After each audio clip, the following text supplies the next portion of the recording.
Ooh, that looks tasty. Welcome folks, Today the Hungry Gamer is back with another mini preview, and today we are talking about Quodd Heroes 2nd Edition. Now before I get into this at all, I just want to make it very clear that this is very much a first impressions. I got to play through the game on Tabletop Simulator one time, so do keep that in mind. This is very much a first impressions, and so take that for what you will.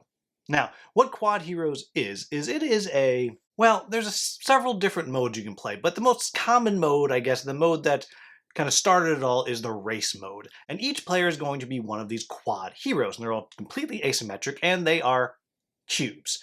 And each face of the cube represents your right arm, left arm, feet, back, head, and the big Q, which does something else. And on your turn, you're going to tumble, flip one face to another face, and whatever face is facing up, that's going to activate a certain power.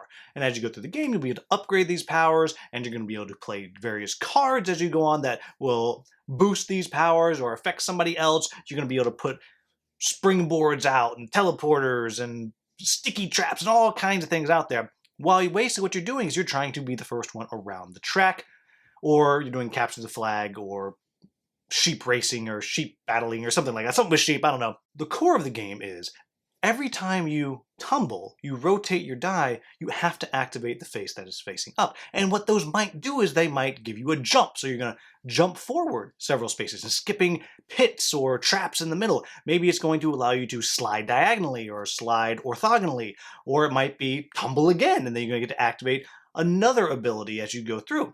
And that's actually kind of the core of the game. I know I went through that really, really quickly, but what that belies is what I like about this game. And that is there is an incredible amount of variety, which comes from the different characters, just three that we played. I spent some time looking at some of the others, but just three that we played super, super differently, especially once we started becoming even more asymmetric by getting various pets and gear and things like that. And so there is that gives the game more meat, because I truly have explained the game to you. You're going to tumble your die, you're going to activate whatever face that does, and maybe you played some cards before, maybe you play some cards after, you'll draw some more cards at the end, and you'll flip over an event that will probably affect everybody. Like that is literally the game, but what makes it so interesting is there are so many choices that you have every time you tumble, because you might want to tumble backwards because that's going to put you onto the spot that's going to let you jump, and you need to jump over something. And then, of course, to be able to jump far enough, maybe you need to play a certain card that's going to boost your jump, or maybe you have found a certain item that's going to boost your jump, or whatever it might be. At the same time, maybe you're like, you know what, I don't really want to go very far this time. I'm going to flip to where my Q is up, and that's going to allow me to use one of my special powers that are completely unique to me. With the one I was playing, I was able to put out sticky tar traps, which was in theory able to stop somebody. It didn't quite work out that way. What I'm getting at is, and what I really, again, I'm going to repeat that I like about this is there is a ton of strategy in this game that is exceedingly simple. There is so much strategy, and the more you play through it, the more you start to understand that there are crazy combos that you can do. And it's just delightful. I wound up winning because I was able to get the right cards that I needed to put down a small spring and then an uber spring, and I was able to get over a pit by tumbling myself down, which would give me a 4 slide because I'd upgraded my slide, and then landing on the spring jumped me over the pit, which landed me on the bigger spring, which sent me just close enough to where I could move and get onto the victory tile. And it felt so good. And as we played through, this type of thing kept happening. And so I think really that's what you're looking at the core of this game. It's not about, oh my gosh, these mechanics are so unique and amazing, though they are kind of unique the way you're tumbling back and forth. But the way that you combine these things together, and the way that these combine with the environments that are out there, really make for a game that I was really tickled by. Like, I really want to go back and play it again. I really want to play it in meat space, because it is a little hard trying to see the side and what your side is going to be next when you're doing it on Tabletop Simulator, but that's the nature of the beast. Now, what are my quibbles with the game? And I do have a few things that I really want to point out. One, this is, I think, a bit of a mastery game. Now, I say that. I won the first game. Though Danny, who was teaching me, I think he went easy on me. He could have thrown me into a pit.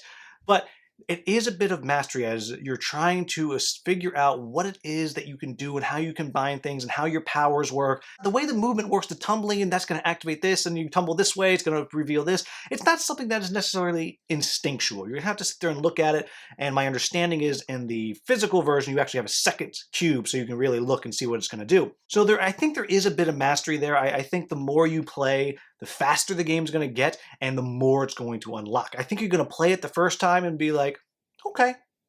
But you play it an 8th time, you're like, oh my gosh, that was so much fun. The next thing I'm going to say is, it can be mean. Like, it can be really, really mean. And just when we were playing, like, I was doing my very best to throw these sticky traps right in front of Danny so he would be stuck. Danny knocked me into the river and right into the current, which pushed me right off a waterfall. And you can do these things over and over and over again, so you can be very, very mean. And in fact, it behooves you to be very, very mean. Though at the same time, when you put things out there, everyone can use them.